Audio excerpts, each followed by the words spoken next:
நம்பிக்கை வாக்கெடுப்பு மீதான விவாதத்தின் போது எதிர்க்கட்சித் தலைவர் எங்களது திராவிட முன்னேற்ற கழகத்தின் சட்டமன்ற கட்சித் தலைவர் மாநில இளைஞர் செயலாளர் மரியாதைக்குரிய உதயநிதி ஸ்டாலின் அவர்கள் பல்வேறு வினாக்களை எழுப்பினார்கள்.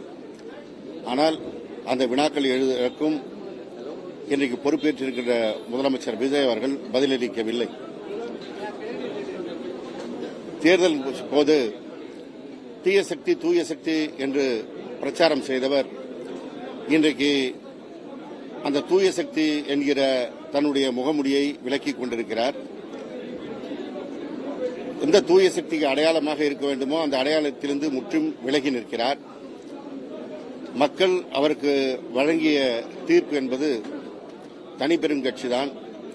எனவே பெரும்பான்மை ஆதரவிற்கு எந்த தீய சக்தி என்று சொன்னாரோ அந்த திராவிட முன்னேற்ற கழகத்தின் கூட்டணியை சேர்ந்தவர்களை ஆதரிக்கின்ற விதத்திலே இன்றைக்கு ஆட்சி அமைத்திருக்கிறார்.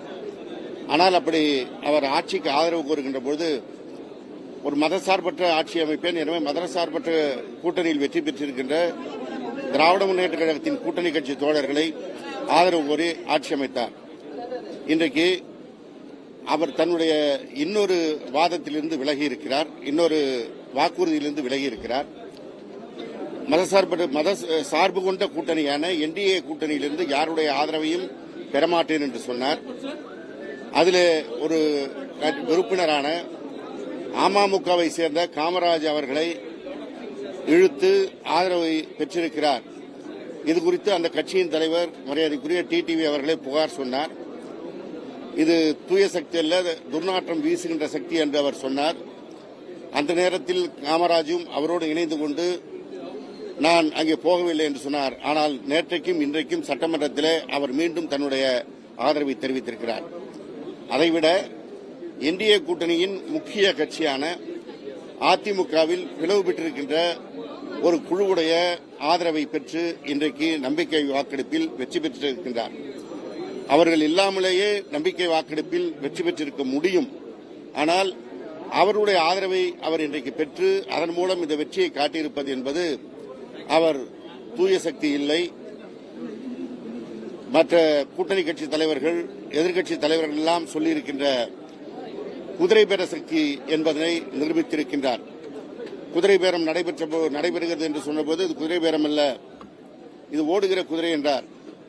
இன்றைக்கு வாடகைக்கு குதிரையை எடுத்து அவர் வண்டியை ஓட்டுகின்ற நிலைமைக்கு வந்திருக்கின்றார்.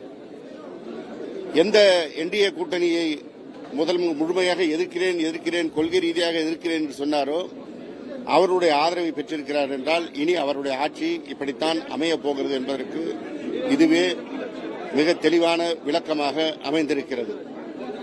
இன்றைக்கு அரசுக்கு அந்த முதலமைச்சருக்கு தனி அதிகாரியாக ஒரு ஜோதிடரை நியமித்திருப்பதை இன்றைக்கு எல்லோரும் கண்டித்திருக்கிறார்கள். அதற்கு அவர் பதில் சொல்லவில்லை. அதேபோல சட்டமன்ற எதிர்க்கட்சி தலைவர் மரியாதைக்குரிய உதயநிதி ஸ்டாலின் அவர்கள் இன்றைக்கு சட்டமன்றத்திலே வைத்த கேள்விகளுக்கு அவர் பதில் சொல்லவில்லை. உதயநிதி அவர்கள் சொன்னது போல அவருக்கு வாக்களித்தவர்களுமே இன்றைக்கு வருத்தப்படுகின்ற நிலைக்கு தான் இருக்கிறார்கள். அதை இன்னும் வலுவூட்டுகின்ற விதமாக அந்த மக்கள் வருத்தப்படுகின்ற விதமாக இவருக்கு வாக்களித்தவர்கள் அல்லாதோரிலிருந்து வெற்றி பெற்றவர்களையும் தன்னுடைய அணியிலே இணைத்துக் கொண்டிருப்பது என்பது குதிரை பேரத்தை மிக வெளிப்படையாக இன்றைக்கு அவர் செய்ய முனைந்திருக்கிறார். அவர் இந்த ஆட்சியை காப்பாற்றிக் கொள்வதற்கு எதையும் செய்வார். எனவே இந்த ஆட்சிக்கு கொள்கை கிடையாது, எந்த நோக்கமும் கிடையாது, எந்த லட்சியமும் கிடையாது. ஒரே நோக்கம் பதவியை தக்க வைத்துக் கொள்வது, அதிகாரத்தை சுவைப்பது என்பதுதான். அப்படி இல்லை என்றால் எங்களுக்கு மக்கள் அளித்த அந்த உறுப்பினர்களோடு நாங்கள் இந்த நம்பிக்கை வாக்கெடுப்பை சந்திக்கிறோம் என்று வந்திருக்க வேண்டும். அவர் அதை காப்பாற்றுவதற்காகத்தான் மதசார்பற்ற கூட்டணி கட்சிகளிடத்தை ஆதரவு கோரினார். ஆனால் இன்றைக்கு அதையும் தாண்டி பாரதிய ஜனதா தலைமையிலான என்டிஏ கூட்டணியில் இருந்த அதில் வெற்றி பெற்றிருக்கின்ற அதிமுகவுடைய ஒரு குழுவை இணைத்துக் கொண்டிருப்பது அவருடைய வேடத்தை கலைத்திருக்கிறது. இதுவரை அவர் ஓட்டிய திரைப்படம் முடிவுக்கு வந்திருக்கிறது. இனி இது பாஜக ஆதரவான அதிமுக ஆதரவோடு நடைபெறப் போகின்ற ஆட்சிதான் என்பதை நிரூபித்திருக்கிறார். எனவே தூய சக்தி என்கின்ற அந்த நாடகமெல்லாம் முடிந்திருக்கிறது. எங்களுடைய எதிர்க்கட்சி தலைவர் சொன்னது போல இன்ஸ்டாகிராம் ரீலிலே ஒரு ஆட்சியை பிடித்து விட்டார். ஆனால் இன்ஸ்டாகிராம் ரீலிலே ஆட்சியை நடத்த முடியாது. இனி ரியலாக மக்களை சந்திக்க வேண்டிய சூழல் வந்திருக்கிறது. எனவே எதிர்க்கட்சிகள் மாத்திரமல்ல, ஒட்டுமொத்த தமிழ் நாட்டு மக்களுடைய நம்பிக்கை அவர் இழந்திருக்கிறார். சட்டமன்ற தளத்திலே அவர் நம்பிக்கை பெற்றிருக்கலாம், ஆனால் மக்கள் மனதிலே, மக்கள் களத்திலே அவர் நம்பிக்கை இழந்திருக்கிறார் என்பதைத்தான் இது காட்டுகிறது.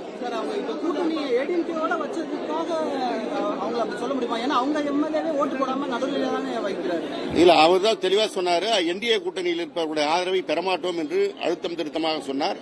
அந்த என்டிஏவிலே வெற்றி பெற்றவருடைய ஆதரவை பெறுவதற்கு இந்த அவருடைய வீட்டுக்கே, சி.வி. சண்முகம் வீட்டுக்கே போய் அந்த வெற்றி பெற்ற எம்எல்ஏக்கள் ஒவ்வொருவருக்கும் சால்வை அணித்து அவருடைய ஆதரவை பெற்றிருக்கிறார். இது மிக வெளிப்படையாக அவர் செய்திருக்கிறார். குதிரை பேரம் நடத்தல, இது குதிரை வேகத்துக்கான அரசு அப்படின்னு சொல்லிட்டு முதல்வர் விளக்கம் கொடுத்தார். அதான் நான் ஏற்கனவே சொன்னேன், இது குதிரை பேரம் இல்ல, வாடகை குதிரையை எடுத்துக்கொண்டு அவர் வண்டியை ஓட்டுகிறார்.